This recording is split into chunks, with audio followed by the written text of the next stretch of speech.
You are listening to the Happy, Healthy, Hot Mom Summit, where you will discover how to be fit, sexy, and energized, even if you are a busy mom. With your host, top female fat loss and hormone specialist, Dr. Michelle Sands. Hi, welcome back to the Happy, Healthy, Hot Mom Summit. I'm your host, Dr. Michelle Sands, and I'm super excited to have one of my mentors here today, Reed Davis of Functional Diagnostic Nutrition. He is the founder of the Functional Diagnostic Nutrition Certification course, and his system of holistic protocols are known throughout the world, and he's helped thousands of people regain their health and feel awesome. So go ahead and grab a pen and paper, and I want to welcome Reed. Reed, thank you so much for being here. Michelle, it's my pleasure. I'm always happy to help you in any way I can. And since you're reaching out to so many people, I'm there for you. Awesome. So for people who have not heard of you, can you tell them a little bit about your history and in the health and nutrition field and how you work with women specifically? Yeah, sure. I'll try to be as fast as I can. I came from the environmental law field. I studied how bad the environment was. But I kind of, instead of working with the air and the water and the trees and the bees and all that, decided I wanted to work with people. And it coincided at a time in my life when it was good to make a career change back in the 90s. So I started doing corporate wellness, thinking, I'm good with companies. I'm good with, want to make people healthier, and that'll make more productive companies. And then I decided, I actually got a good job, with the wellness center as a promoter. And then I just fell in love with the clinical side. I saw the doctors working there. We had chiropractor, acupuncture, massage, and nutrition, and all these great modalities. And I fell in love with the clinical side. Rather than work with companies, I wanted to work with individuals. So I went back to school once again and learned clinical nutrition, became a certified nutritional therapist. And I had this great job in this clinic. So I got to work on a lot of people. And, I was just very good at talking to people, managing people coming through the clinic. And I got sort of first crack at everyone. I became the case manager. So as the case manager, every person walking in the door, I'm talking to them. And I'm, if they need clinical nutrition, I was there for that. Or they would do chiropractic, acupuncture, whatever. And so one common theme that was just really bothered me, and it was that people had already been to 4 or 5 practitioners, or maybe 6 or 8, and they weren't getting their questions answered. They weren't getting better. A little better with this and a little better with that, whatever it is they were trying. And so I really wanted to find out what is really going to make this person get better. How could I be the last person that they had to see? And I found out that, well, you got to work at the causal underlying level. You got to quit chasing symptoms. Like if you just do symptom relief, they'll just come back with more symptoms later, new symptoms or the same ones come right back. So just the way, again, the world works and everything, I met some really neat doctors and scientists who were inventing new lab work called functional lab work. Now, functional medicine now is kind of a household word, but back in the 90s, it was brand new. So I started as kind of a pioneer running a lot of functional lab work on people.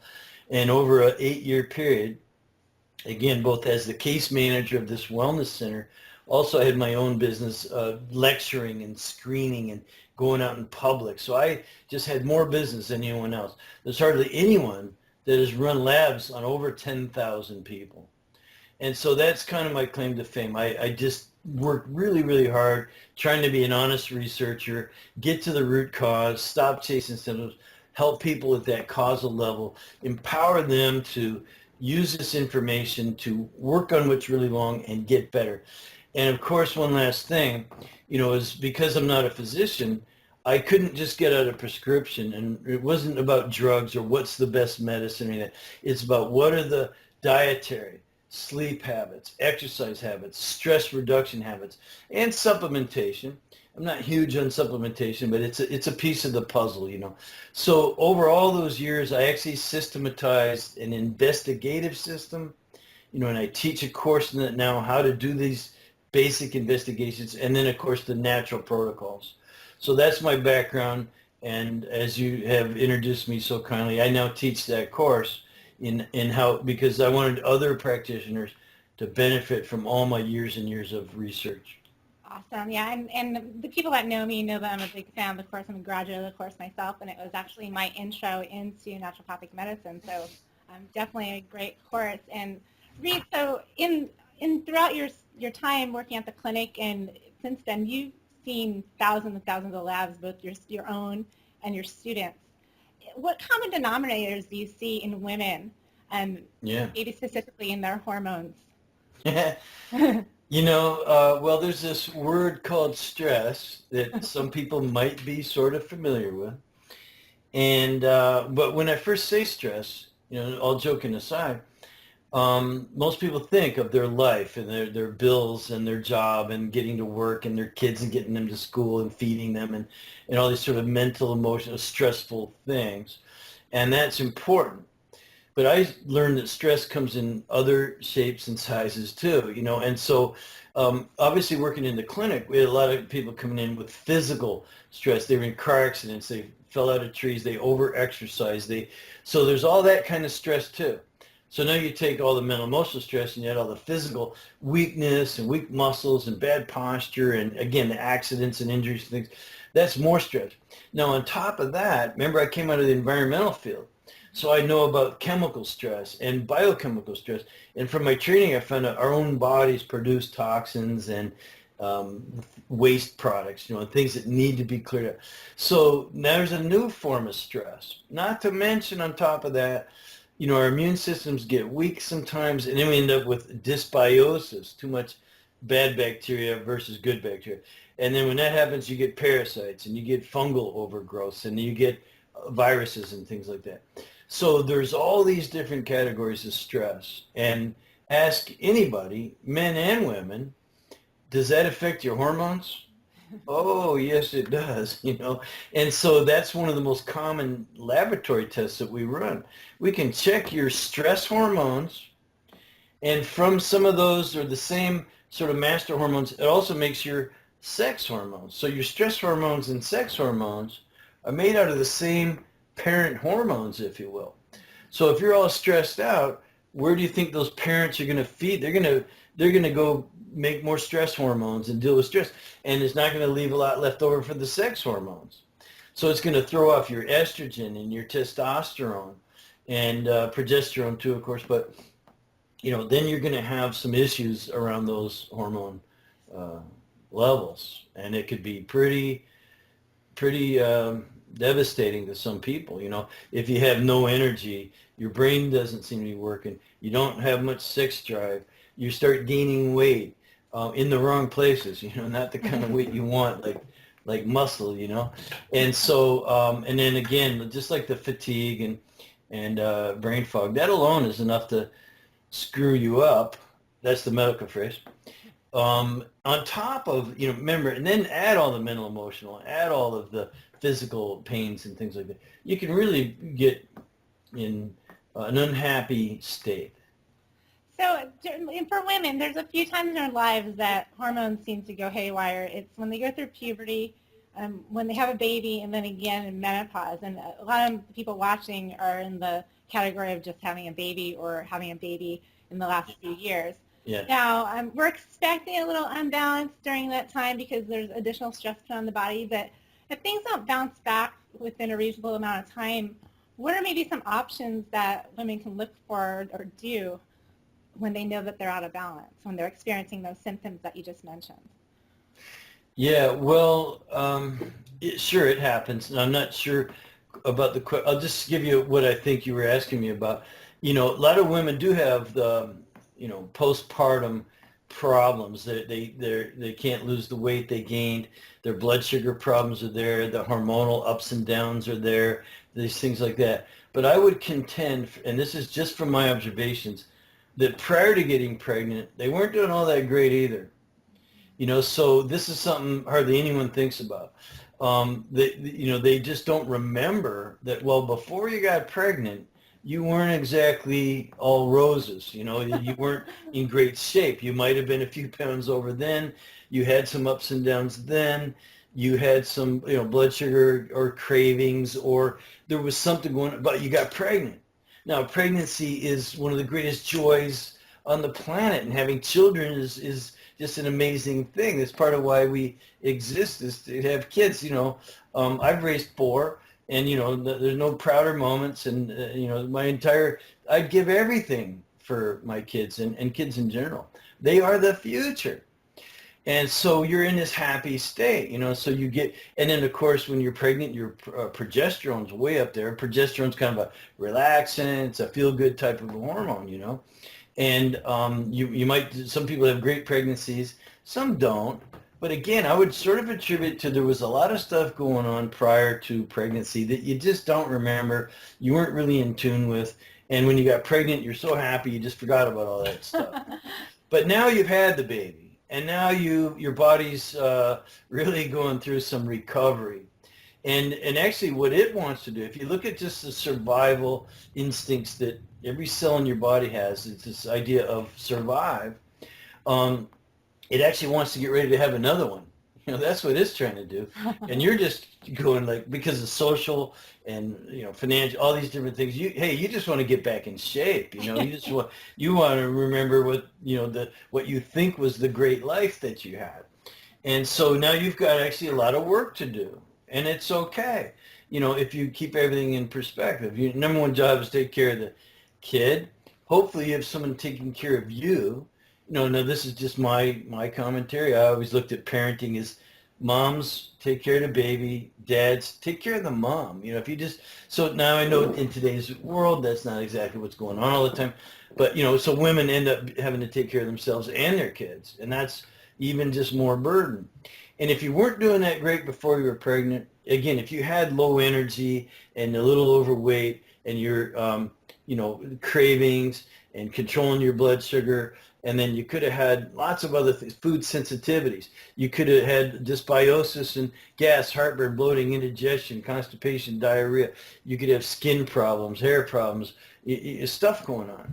So it wasn't, you just have to realize that there's no time like today to get rolling along. Let's just get on a program.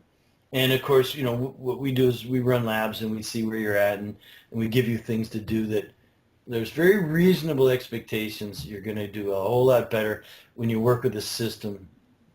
And so, I don't know, that's a lot of information, but kind of my take on your question. Yeah, no, I have to agree with you, because I think that what I see in my clients is before they got pregnant, they did have some issues, but they were masking them with caffeine, they were masking them with Advil, with decongestants, with all different kinds of over-the-counter. And then when you get pregnant, you're not allowed to take those things.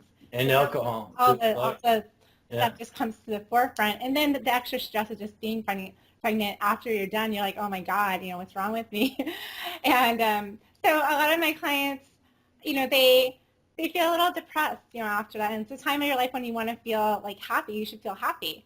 So just knowing that, there is a system out there to help them come back into balance. So you mentioned some lab tests. How would someone go about getting that lab test, and what does that look like for them for figuring out if they're hormones? Yeah, well, I've trained well over 2,000 people to use the system that I developed over all those years working in the wellness center. And I was asked to go teach, by all the people who said, you're the busiest guy on the planet. You're one of the most successful nutritional consultants, that genre of, hey, I'm not going to prescribe drugs. I'm going to give you things to do and things you could use nutritionally that are, going to holistically repair and restore and rebuild function. So that requires some investigation. If you go back to the early days, I said I wanted to be the last person someone had to see. So I started becoming a private investigator of the body, so to speak. And that requires running lab work, getting saliva, urine, sometimes stool and blood and things, and looking, but not using a diagnostic mentality of like, oh, here's your diagnosis and here's your treatment, like here's your prescription. More just like, what's really going on? What's wrong? Kind of like a guy comes in and maybe analyzes your computer. Oh, you've got, and they actually use in computer terminology like viruses and bugs and and we're going to debug this defunction. And they basically clean up all the crap, and then your computer runs better. It's the same thing with your car. They run a diagnosis on your car, but not to label it and give you, something to put in the gas tank. Here's your prescription gas. They actually tell you what parts need to be replaced or repaired or rebuilt or things like that, So it's more that kind of diagnostic work of finding, we call them healing opportunities and what's really wrong with you. Now, the patterns I recognize that you asked me about, yeah, I like to get some blood, saliva, urine, and stool from everybody. You can give me some blood, saliva, urine, and some stool. You put it in little tubes. You send it off to the laboratory, and I get the test results. We get them together. You get them, I get them, and we're looking at them. Well, I can see on there hormonal imbalances and problems. Not just to treat like, oh, here's your medication to make it. It's like I'm looking at that like, well, see, the test results are a reflection of what's wrong. They aren't what's wrong. So it isn't just, oh, here's your medication. Yeah. Well, that's what's been done already. You've tried that. And the medication works for a few months. You feel a little bit better. But you really haven't got to why the test results look like that. And that's true, even if it's low thyroid, low testosterone, low estrogen, there's a reason why. And that's the interpretation that I like to look at. So if I can get some blood, saliva, urine, and stool, I can interpret the hormones. The immune system, sometimes it's overactive, like autoimmune. It's attacking everything in your body, including certain organs or certain enzymes or whatever it might be. Certain parts of the metabolic processes are under attack by your own immune system. Or the immune system might be very underactive and unable to defend you against, and you catch everything that's coming down the pike. You get every flu, every cold, every cough. You got parasites, bacteria, funguses, and viruses, and you're just sick because your immune system isn't working. And then it could also be digestion, like you're really not breaking down and absorbing food. You're eating great. How many people, Michelle, have you had that were your clients that said, oh, I eat perfectly, and yet they're still really in bad shape? Yeah, you're totally right. I mean, they're eating what they see as healthy, but maybe not healthy for them. And so what you're saying is when someone has I was going to say, or they're not breaking down and absorbing it. Right. It's really not getting through. Now, that requires a healthy mucosal barrier. The second skin, the one that's inside, is supposed to let food through, anything nutritious, but it's got to keep all the junk out. And again, that's where your immune system is like going, hey, wait, if it can't recognize what's sort of harmful or negative effect and neutralize it and get it out of the body, then you're not going to be healthy. And the same thing with other detoxification systems. Your liver is a detoxifier, your kidneys, your lymph system, your colon, even your skin is a detoxifying organ. So all these things are intimately connected. And, we have a system of just kind of looking through each thing: hormone, immune, digestion, detoxification, energy production, even the nervous system. So a little saliva, blood, urine, stool, you really need to give it all up. And put all the right stuff in the right tubes, get it off to the lab. Let us take a look, along with your history, your complaints. What are your complaints? What about your way you look or feel don't you like that you want to improve? And then how often does that bother you, and how long has that been going on? And what have you tried so far that obviously hasn't worked? Is there anything standing in your way? Are you really committed? Would it really be better for you to get rid of this thing? And so through just feeling each other out, we have to qualify people. You can't help people that don't want to get help, or just pretending they do. And so we have questions. We qualify our clients very well, and then when we agree it's green light and we're going to work together, then basically our clients hire us, and then we go to work. We do our investigation. We figure everything out and give you some stuff to do. And then we work together to make sure you're doing it and get feedback from the body, because everyone's so different. So there's a process there of just exploring a little bit, correcting course a little bit, depending on how this works with you. But in that process is where the solution, the true solution, the true getting well happens. So that's, I just want to clarify for the listeners. So if they're looking at a possible hormone imbalance, they're not just testing their hormones. They're actually testing holistically their whole body. They're going to need to test their digestion.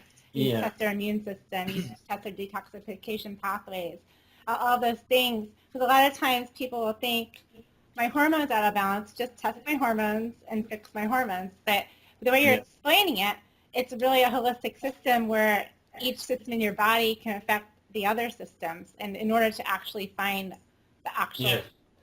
cure. Yeah. Yeah. You know, we exactly. There's what we call a stress cascade. I've got other names for it now, but we talked about the mental emotional stressors, and we talked about the physical and trauma and weakness and bad posture and all that kind of stuff. And then we talked about the chemical and biochemical stressors as well, just all the environmental things and things like that. Now, that stress is kind of pouring in your body through every orifice, you know, even just your senses. When you're asleep, you're actually receiving stressful impulses, electromagnetic frequencies and radiation and things like that. Anyway, so we're generally built pretty well to do okay in the world, to survive. But you know, our that vitality and what I call vital reserve is up and down in some people. Some people have less vital reserve than others. Some people are just resistant against everything. They never get sick, you know. Other people a little less, and some people a lot less. And it's, you know, time and genetics and lots of things that happen to them. So anyway, so we have this vital reserve, and it's designed pretty well to take on all comers until those all comers are just so abundant and they come in all the different forms.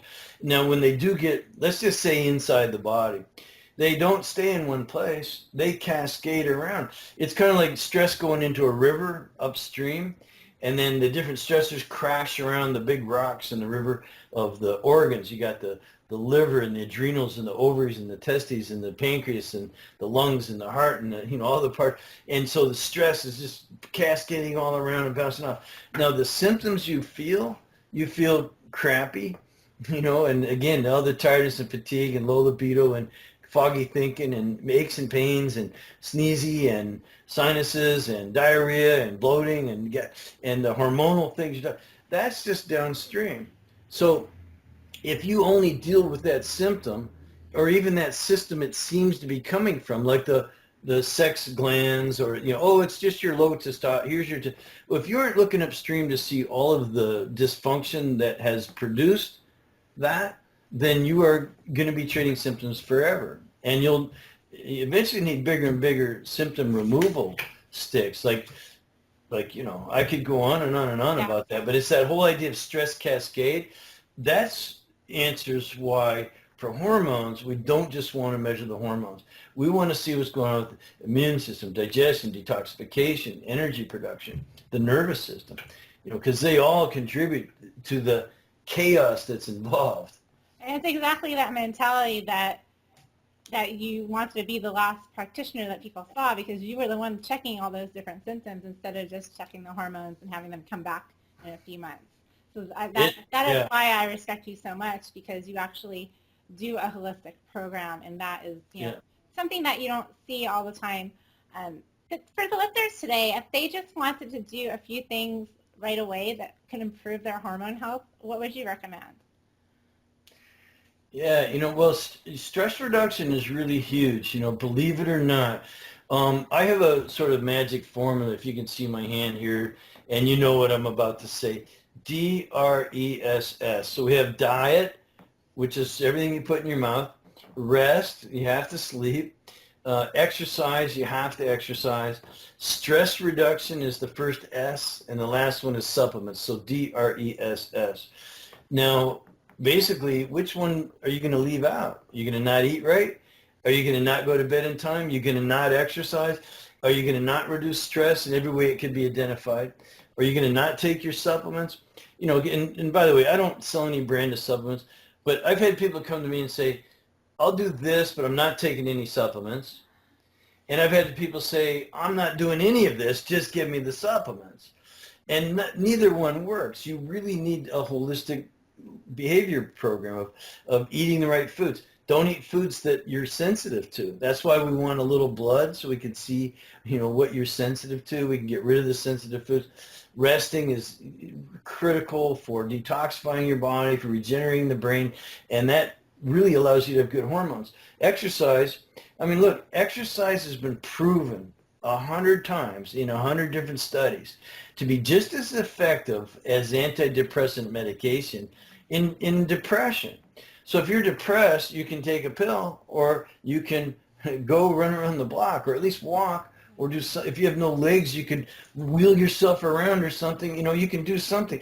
So then on stress reduction, I believe in finding the hidden stressors. Again, food sensitivities is big, but if you have dysbiosis, parasites, and bacterial overgrowth, and funguses and things like that, that's hidden internal stress that's affected you 24 hours a day. Now, if you're also exposing yourself to chemicals around the household that you shouldn't, use chemical-free household products.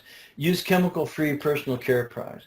Use, there's lots of things you can sort of become aware of. So DRESS. So you ask me, is there one thing to do? It's actually quite difficult because they all contribute to hormonal health. What people want is they want me to tell them the secret supplements. And I just have to tell you that, gosh, I've got some tricks, but they're only temporary. We got things that will reduce hot flashes and night sweats. We got things that will make your brain just seem to work a little bit better temporarily. We got stuff that would make you feel less stressed out, all natural, all safe. None of it can harm you. There's no toxic side effects, contraindications, warnings, anything like that, generally speaking. Depending on what meds you're on, that's where you run into some you need to sort that out. But they're really, I don't like telling people what those things are, because then they think that they don't have to go to bed on time and exercise and reduce stress and eat right. You can't make up for bad eating. Exactly. So you're asking me for one thing. I would say reduce stress and get your cortisol levels and your blood sugar under control. Reduce stress, get your blood sugar under control. Just really eat really steady, the same amount of protein, fat, and carb at every meal. Don't over-carb, don't over-protein either. Avoid alcohol for 3 months. And just really get your blood sugar stabilized. It's fluctuations like this in blood sugar that make you crave stuff, that make you do bad things, that make you just get that much worse. Fluctuating blood sugar is another form of stress. See, it's very stressful, and the body doesn't like, your adrenal glands start going, what are you doing to me here? And they start putting out too much of the wrong hormone at the wrong time, and then you end up being worse. And now you got more cravings and worse behavior, and then you get depressed because none of that's working for you. And then you just want to have a drink or something, or go get some pills. So anyway, so it really requires a holistic program. And but if I had to pick one thing, I would say stress, and controlling your blood sugar through proper eating, going to bed, exercise. It just always comes back into, it really requires just a little bit of management of your life. So to do that, maybe the best thing would be to journal. Maybe my one tip would be, start writing down. And then look back over each week. Did you really exercise? If you didn't go to the gym or walk around the block, take your dog for a walk, or take your kids for a walk. My God, go play football like we used to do.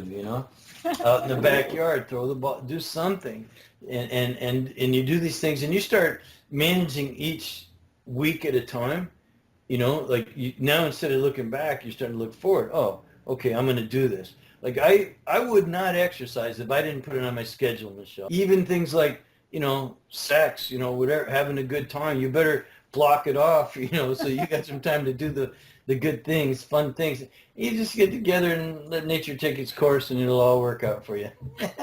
Awesome. And once you balance your hormones, you'll want to have more sex too. Anyway, so we can talk to Reed all day, because you can see how passionate he is about what he does. So how can the audience get in touch with you or find out more about the DRESS protocol and FDN? Yeah, well, I teach a course that anybody could take. You don't have to be a doctor. Most of our students are health coaches or personal trainers or nutritionists. But we have other people who take the course just for their own health and longevity of the course. So you would go to functionaldiagnosticnutrition.com. And it is spelled the way it sounds, functionaldiagnosticnutrition.com. And you'll probably see a picture of me right away. And we'll have a link below the video, so in case you didn't have a pen on hand, we'll have a link below, so you'll be able to see that. So thank you so much, Reed, for your time today. Like I said, I could talk to you all day about this stuff, but we're just getting started. When does the real interview start? All right, Reed, well, have a wonderful day. And okay, thanks you for too, all for Michelle. coming today. It was great having you. Bye-bye. Thank you so much for tuning in. I hope that you received a lot of value out of this interview. I know that I did. I want you to open up to the possibility of making this new year the greatest opportunity that you have had so far to improve your life. This is about breaking out of paradigms. It's about learning the art of living. It is about honoring who you are as a woman as you discover who you are as a mother. It is about taking care of your body, mind, and spirit so that you can take better care of your family and be a shining example, a role model for your children so that they can grow up to be healthy, happy, and successful. I promise to continue to bring you educational, empowering, and inspiring content to help you achieve the body that you dream about and the life that you are meant to live. Stay tuned for more value-packed interviews and be sure to check out all the resources on my website, metabolicmama.com. Until next time, wishing you a happy, healthy, hot day. Take care, mamas.